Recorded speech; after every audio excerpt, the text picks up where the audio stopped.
မင်္ဂလာပါခင်ဗျာဘီလဲ channel ကနေကြိုဆိုပါတယ်ကြားပြန်သုံးဖို့လူလိန် gain ရဲ့အကောင့်တွေနဲ့တွေ့ကြုံခဲ့ရတဲ့အဖြစ်အပျက်ဒုတိယပိုင်းတွေကိုဆက်လက်ပြီးကြည့်ရှုပေးပါဦးခင်ဗျာမနက်ကိုတောင်မှသူကကားနဲ့တောင်လာကြိုပေးဦးမယ်လို့ဒါပြောဒါကလည်းဟုတ်တယ်ဗျလိန်တဲ့သူတွေကအဲ့လိုမျိုးတွေကများတယ်ကျွန်တော်ပထမတစ်ခါအလိန်ခံတော့ကဒီလိုပုံစံမျိုးပေါ့အဲ့ဒီကကျွန်တော်ကအင်းချက်လုပ်ပြီးလိုင်းလိန်တဲ့သူတွေပေါ့နော်။နောက်နေ့ကျတော့သွားပြန်ကကိုစီဆယ်ကိုသွားပြန်လုပ်လဲရတယ်။ဒီကနေဖက်ဗီဒီယိုလည်းရတယ်နော်။အဲ့ဒီမှာဆိုတော့ဖယ်ရီက200လောက်တော့ပေးရမယ်ရှင်ဟောလေစမတ်တာလေအဲ့ရောက်မှတခါတည်းဟိုစမတ်ခါပေးလို့ရမလားမသိဘူးခင်ဗျာကျွန်တော်ဘက်ကဒါစမတ်ခပေးဖို့အတွက်ကိုဒါကဒီလိုမျိုးလေးပေါ့နော်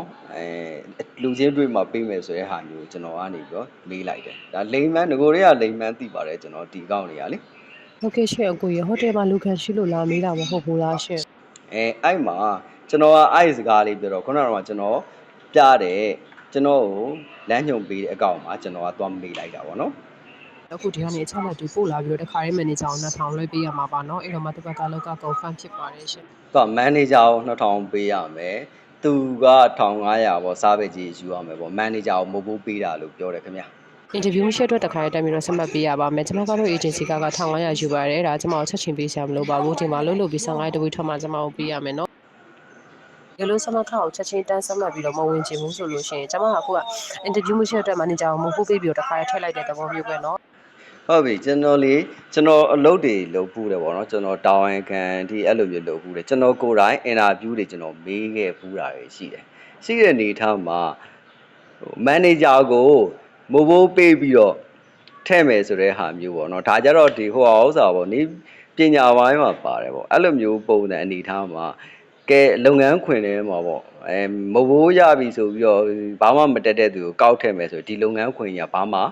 လုပ်လို့ဟိုဥစ္စာအလုပ်ကလည်းပတ်ဖို့ကနှေးကွေးသွားမယ်ပေါ့နော်ဒါဘယ်လူကြီးဘယ်ဟိုဥစ္စာဘယ်မန်နေဂျာပဲဖြစ်တည်တယ်အဲ့တော့သူ့လုပ်ငန်းကိုမနှေးကွေးအောင်ပဲသူကနေပြီးတော့ဟိုဥစ္စာတေချာစီစစ်ပြီးတော့ထည့်ကြတာပဲမိုးဘိုးပေးပြီးတော့မှခေါ်ရဲဆိုတာကြီးကတော့မဟုတ်ပါဘူးဒါလိန်နေတာပို့ပြီးတော့တည်တာပါတယ်ဒီလိုစမခါကိုချက်ချင်းတန်းဆက်မှတ်ပြီးတော့မဝင်ချင်ဘူးဆိုလို့ရှိရင်ကျွန်မကအခုကအင်တာဗျူးမရှိတဲ့အတွက်မန်နေဂျာကိုမဟုတ်ပေးပြီးတော့တခါရထည့်လိုက်တဲ့သဘောမျိုးပဲเนาะအဲ့ဒါမန်နေဂျာကိုမိုးပေးပြီးတော့ထည့်မယ်ဆိုတဲ့ဟာမျိုးကိုပြောလာတာအဲ့မှာတွေကပေါ်သွားပြီခင်ဗျာဒီလိုမှအကောကကြုံမပေးချင်ဘူးဆိုလို့ရှိရင်တော့အင်တာဗျူးဝင်ရပါမယ်အင်တာဗျူးအောင်မှပဲအလုပ်ကဝင်ရပါမယ်เนาะအဲ့ဒါလေးတော့ရှိပါတယ်ရှင်အဲ့လိုမျိုးလည်းရပါတယ်เนาะသူကအင်တာဗျူးဆိုပြီးတော့လာပြီ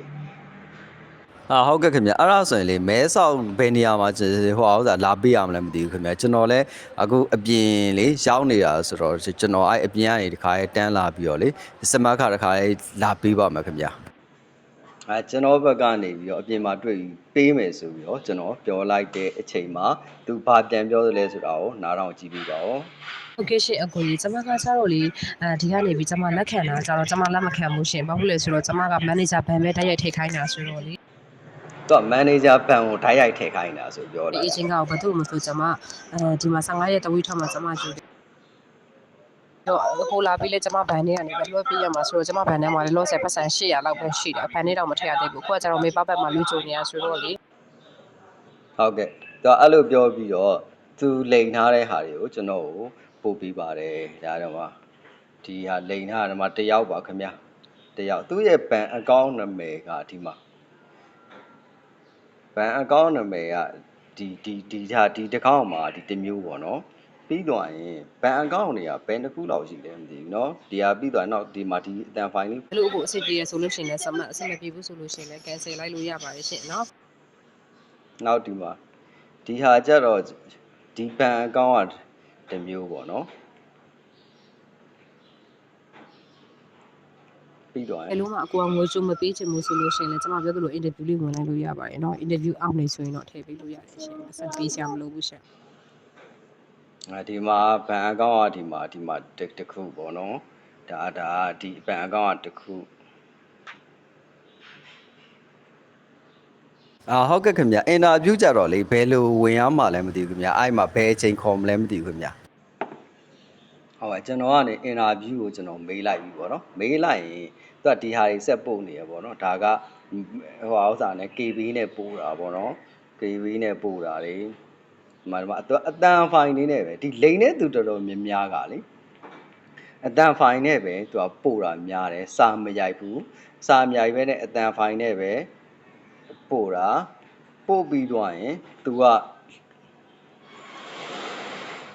ကျွန်တော်စီကို asset ပို့တာတွေကနာမည်ကြီးမရှိဘူးပေါ့နော်နာမည်မရှိဘူး asset ရိုက်ပြီးတော့သူကအတန်ဖိုင်နဲ့ပဲပို့တယ်ပထမကျွန်တော်တို့ကဘာလဲဆို hotel housekeeping ဆိုပြီးတော့ကျွန်တော်ပတ်တရားပဲခေါ်ရဲဆိုတော့ဒီ TikTok shop ကမေသူစာဆိုတဲ့အကောင့်ကလည်းဒီလိုပုံစံပဲမေသူစာဆိုတဲ့အကောင့်ကနေပြီးတော့ကိုဆိုင်ဆိုတဲ့အကောင့်ကိုသူကနေပြီးတော့တွားပြီးအိုက်ကိုရှိမှစမှတ်ပါအိုက်ကိုကြီးကသူကမန်သူကစီရေးမှာပါဆိုပြီးလဲဆိုပြီးအိုက်အကိုကြီးကအဲ့ရဘာသာပြန်ပါဆိုပြီးလဲဆိုပြီးအိုက်ဟိုတယ်ရဆိုပြီးတော့သူကပြောတာပြောပြီးတော့အိုက်ကိုသွားတယ်အိုက်ရောက်ရဲ့ကြောက်တော့ကိုဆိုင်ကနေပြီးတော့ဆိုတဲ့အကောင့်ကနေပြီးတော့ဗောနော်ရွှီးတာပေါ့ရွှီးတယ်ပြီးသွားရင်မန်နေဂျာယောက်ျားကနေကားနဲ့လာခေါ်လိမ့်မယ်ဆိုပြီးအဲ့လိုပြောပြီးတော့4000လူတိုင်းကိုလိမ့်တာကိုတွေ့ရပါတယ်ခင်ဗျာဟုတ်မှာအဲ့ဒါဆိုရင်လေကျွန်တော်အင်တာဗျူးဝင်ပဲခင်ဗျအင်တာဗျူးတစ်ပတ်ခါကိုလေဘယ်ချိန်တော့ဝင်ရမလဲအဲ့ဒါလေးကျွန်တော်အတိအကျလေးကျွန်တော်ပြောပြပါခင်ဗျဟုတ်ကဲ့ကျွန်တော်ကနေပြီးတော့ CV form ပို့ပေးပါပြန်ဆက်သွယ်ပေးမယ်ဆိုပြီးတော့သူ့ဘက်ကနေပြောလာတယ်ပေါ့နော်ပြောလာတဲ့အချိန်မှာကျွန်တော်ရဲ့ AI နဲ့လုပ်ထားတဲ့ CV form လေးကိုကျွန်တော်ပို့ပေးလိုက်တယ် AI နဲ့ချက်ချင်းတန်လုပ်လိုက်တာပေါ့နော်လုပ်လိုက်တယ်လုပ်ပြီး CV form ပို့ပေးလိုက်တဲ့အချိန်မှာသူပြောလာတာလေးကနားထောင်ကြည့်ပေးပါဦး โอเคညနေကျရင်အကြောင်းပြန်ပေးမယ်နော်ညနေကျအကြောင်းပြန်ပေးမယ်လို့ပြောတယ်ပြီးသွားရင်ဟိုကမဖြစ်ဘူးဆိုလို့ရှိရင်အကို CV ဖောင်အရာသူတို့အဆင်ပြေဆိုလို့ရှိရင်စမခတ်ပေးစရာမလိုဘူးเนาะကျွန်မအင်တာဗျူးရမယ့်အချိန်ကိုတစ်ချက်ပြောပြမယ်เนาะဟုတ်ကဲ့အဲ့ဒါကဟိုနေ့တည်းကကျွန်တော်ကနေသူနဲ့ပြောထားတာပေါ့နော်သူနဲ့ပြောထားတဲ့ဟာပါအခုလေကျဲကြရောကျွန်တော်ကိုဘာမှအကြောင်းမပြန်ဘူးအဲ့နေ့ညနေမှာပဲဒီမဲဆော့ group တွေမှာလိန်နေဆိုပြီးတော့ပုံ2ခု3ခုတက်လာတာတွေ့ရတယ်တွေ့ရပြီးတော့တိတ်မကြဘူးကျွန်တော်ဟောဒီစာလေးအမအခုထင်ထားတဲ့ပုံလေးကိုတဲ့ line နဲ့ comment တွေရေးပေးပါတော့တယောက်2000ထက်ပေါက်ပေးမှာတော့အရင်တစ်ပတ်ကမရလိုက်တဲ့သူတွေရအောင်အင်ကြီးအစိမ်းအောင်လေးရဲ့ထိတ်ဆုံးကပို့လို့ပါတော့ဆိုပြီးတော့လာပြီးပို့ထားတာတွေ့ရတယ်တွေ့ရဆိုတော့လိန်တဲ့သူတွေတော်တော်များများကအတန်ဖိုင်နဲ့ပဲပို့ကြတာများတယ်တစ်ချက်နှစ်ချက်အကောင့်တစ်ခုသုံးတယ်အကောင့်တစ်ခုသုံးတယ်ယောက်ျားလေးပဲဖြစ်မိန်းကလေးပဲဖြစ်ဖြစ်လိန်တဲ့သူကအကောင့်တစ်ခုသုံးမယ်မိန်းကလေးဆိုရင်လည်းလှလှပပပုံလေးတွေတချို့တွေကြတော့လေဒီ line ဟိုဥစ္စာပုံလေးတင်တယ်ပေါ့နော်တင်ယူလဲတင်ပြီးတော့အဲ့အကောင့်ကိုသွားပြီးပြောပြပါအဲ့အကောင့်ကနေပြီးတော့သူတို့ကနေစမတ်ကပါတယ်အဲ့ကောင်ကခေါ်ပေးတာပါလူ4ယောက်ပဲလူတာပါအယောက်50လောက်ရှိတယ်အဲ့မှာပေါ့နော်ဒီ4ယောက်ကိုခေါ်မှာပါအကိုပါပါတယ်အဲ့တော့စမတ်ခါလေးဘယ်လောက် तू ကလိန်နာတော်မှာစမတ်ခါကို तू က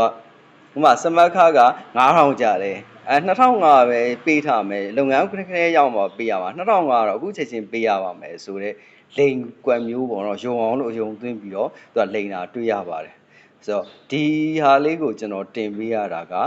အလိမ်မခံအောင်လို့ဒီလိုပုံစံမျိုးလိမ်နေတယ်ကြားဖြန်ပေါ့နော်ကြားဖြန်တွေကဒီလိုမျိုးတောင်းကျမ်းနေတယ်ဆိုတာလေးကိုသိအောင်လို့ကျွန်တော်ဒီဟာလေးကိုကျွန်တော်တင်ပေးရခြင်းဖြစ်ပါတယ်